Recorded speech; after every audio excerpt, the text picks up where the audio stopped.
पाकिस्तान के वज़ीर आज़म जो हैं वो सऊदी अरब पहुँचे हुए हैं और वहाँ पे वो क्वेश्चन कर रहे हैं, बात कर रहे हैं, दरख्वास्त कर रहे हैं अमेरिका से, सऊदी अरब से कि हमें जो है वो मदद करें। बेहतरी की उम्मीद है दोनों ममालिक के रवाबित में। कांग्रेस और बीजेपी इस दफ़ा भी इन्हीं दोनों में से एक और बीजेपी के ज़्यादा इम्कानात जाहिर किए जा रहे हैं, क्या समझती हैं? कल की बात है, नेहरू खानदान का तूती बोलता था इंडिया में, एक चाय फरोश ने आके उनके बुर्ज उल्टा दिए।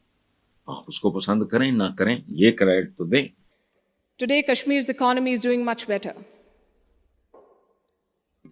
1.8 crore tourists visited the valley in the last year. That's the highest ever in Indian history, 1.8 crore. Kashmir is getting its first ever foreign direct investment, and that too from a company in the UAE. Polls जो अभी तक आ रहे हैं India में, उसमें तो यही लग रहा है कि बीजेपी बड़ी कंफर्टेबल पोजीशन में है और वो जीत जाएगी। Terror attacks in the valley have almost halved in the last few years. The numbers are staring in your face. Security is better, economy is better, Kashmir is better. Pakistan में भी यही हाल है।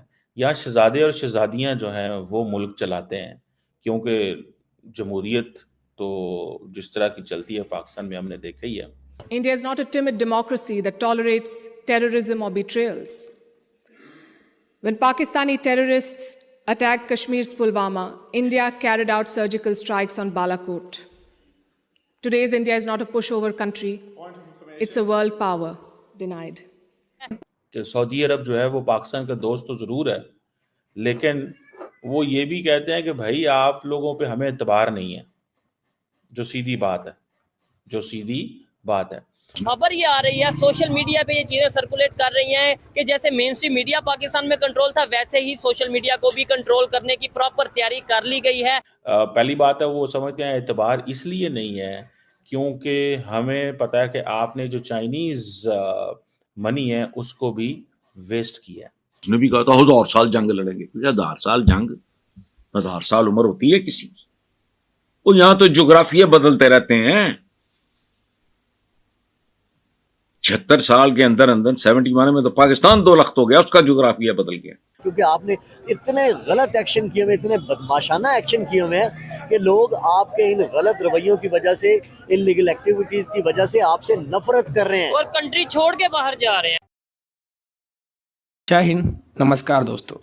तो दोस्तों अभी ऑक्सफोर्ड यूनियन के अंदर दोस्तों एक स्पीच हुआ था जिसके अंदर दोस्तों पलकी शर्मा ने भारत को रिप्रेजेंट करते हुए पाकिस्तान के बारे में सच बोला। और दोस्तों यूँ तो जैसा आप सभी को पता होगा कि भारत के लोग जब भी कहीं भी स्पीच देते हैं तो वो हमेशा सच ही बोलते हैं, किसी से डरते नहीं हैं। और दोस्तों उन्होंने स्पीच पे भारत की काफ़ी ज़्यादा तारीफ़ करते हुए बताया कि भारत अब पहले जैसा भारत नहीं रहा, अब भारत काफ़ी ज़्यादा पावरफुल हो चुका है और वो पाकिस्तान के टेररिज्म से डरता नहीं है। ये वाला भारत जो है पाकिस्तान के अंदर पाकिस्तान के आतंकवाद को घुस के मारता है। जिससे दोस्तों पलकी शर्मा का दोस्तों ये स्पीच सुन के दोस्तों भारत के लोग काफ़ी ज़्यादा उनसे इम्प्रेस हुए और जो विदेश के अंदर जो ये इवेंट हो रहा दोस्तों वहाँ के लोगों ने भी इसकी काफ़ी ज़्यादा सराहना की है।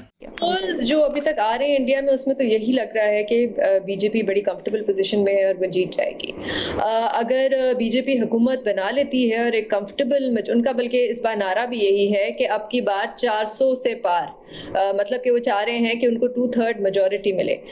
मुझे कोई खास बेहतरी पाकिस्तान और इंडिया के ताल्लुकात में अगर बीजेपी हुकूमत बनाती है कोई खास नजर नहीं आती, इसलिए क्योंकि मेरी राय में इंडिया के पास इतना बड़ा कोई इंसेंटिव नहीं है कि वो पाकिस्तान के साथ इस वक्त इंगेज करे।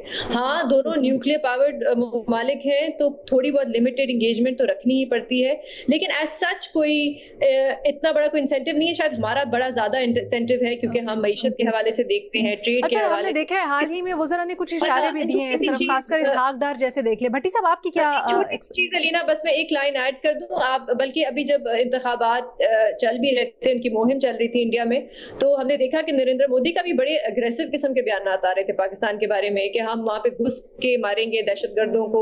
उनके जो डिफेंस मिनिस्टर हैं उन्होंने भी जाके टीवी पे इस किस्म के बयानात दिए और ये सिर्फ बयानात नहीं थे, अब तो रिपोर्ट्स भी आ गई हैं कि इस किस्म की उनकी स्ट्रेटजी रही है इंडिया की।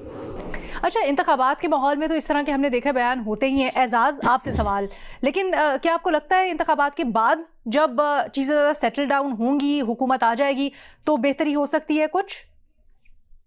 पहली बात तो यह है कि ये बहुत ही अफसोस की बात है کہ جب پاکستان میں 8 فروری کو انتخابات ہوئے تو پاکستان نے کسی بھی ہندوستانی جرنلسٹ کو پاکستان کا ویزا نہیں دیا، اور کوئی ہندوستانی جرنلسٹ پاکستان کے جو انتخابات ہیں ان کو کور نہیں کر پائے. اور بطور پاکستانی جرنلسٹ میری بڑی خواہش ہے کہ میں ہندوستان کے انتخابات کو کور کر سکوں، لیکن یہ المیہ دیکھیے کہ ہم ہندوستان نہیں جا سکیں گے. اس کی وجہ یہ ہے کہ ظاہر ہم نے ویزا نہیں دیا تو ظاہر وہ بھی وہ اپنے ہاتھ میں لیے ہوئے کہ ہم ویزا نہیں دیں گے. تو ایک بات تو یہ. دوسری بات یہ کہ میں یہ سمجھتا ہوں کہ پاکستان اور بھارت کے درمیان جو ونڈو آف اپرچونٹی ہے وہ ان انتخابات کے بعد موجود ہے. وہ اس لیے ان انتخابات کے بعد موجود ہے کہ جو بھارتی پرائم منسٹر ہیں نریندر مودی، وہ اپنا ٹیکنیکلی آخری الیکشن لڑنے جا رہے ہیں، اور لگ یہ رہا ہے کہ شاید وہی اگلے پرائم منسٹر ہوں گے. پاکستان کے وزیر اعظم جو ہیں وہ سعودی عرب پہنچے ہوئے ہیں، اور وہاں پہ وہ کوشچن کر رہے ہیں، بات کر رہے ہیں، درخواست کر رہے ہیں امریکہ سے، سعودی عرب سے، کہ ہمیں جو ہے وہ مدد کریں، ہماری ہیلپ کریں. اب یہ کتنی کو وہ ہیلپ کر سکتے ہیں، کیا کرتے ہیں، یہ بھی چیزیں دیکھنے کی ضرورت ہے. اور یہ اگر آپ دیکھیں کہ سعودی عرب جو ہے وہ پاکستان کا دوست تو ضرور ہے، لیکن وہ یہ بھی کہتے ہیں کہ بھائی آپ لوگوں پہ ہمیں اعتبار نہیں ہے، جو سیدھی بات ہے. پہلی بات ہے وہ سمجھتے ہیں اعتبار اس لیے نہیں ہے کیونکہ ہمیں پتہ ہے کہ آپ نے جو چائنیز منی ہے اس کو بھی ویسٹ کیا ہے. یہ these things they may not be asking but these are the things where جسے وہ کہتے ہیں نا کہ ان کے سوال ہیں، پھر اب پاکستان ان کو جواب دیتا ہے.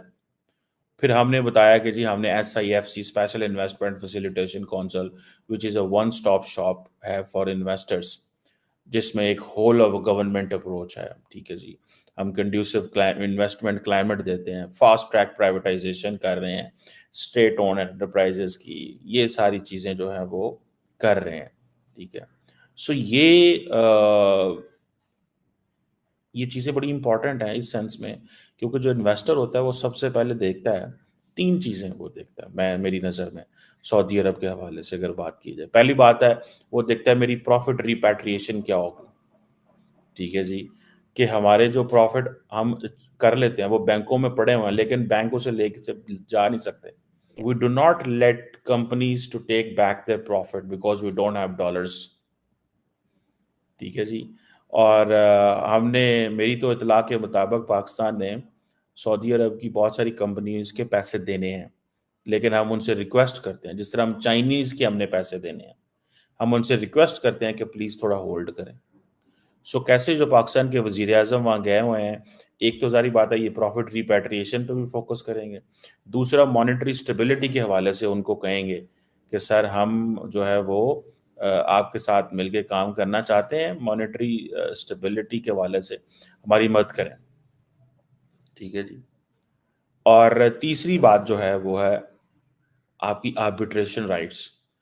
ٹھیک ہے جی، اس میں وہ چاہتے ہیں کہ ہم جب کوئی ہوتا ہی ہے کہ ایک دفعہ تو حکومت کہتی ہے کمپنیز کو آ جاؤ، ابھی ہمارے وزیر اعظم صاحب گئے ہوئے ہیں، وہ کہیں گے کہ آ جاؤ، لیکن جب وہ آ جائیں گے تو ان کے لیے پھر مسئلے مسائل شروع ہو جاتے ہیں. اور ظاہر بات ہے ایک بڑے پیمانے پہ ایک کوشچن آ جاتا ہے کہ ہاں جی اب ادھر سے کدھر جائیں گے، کیا کریں گے، کیا ہوگا، کیا چلے گا.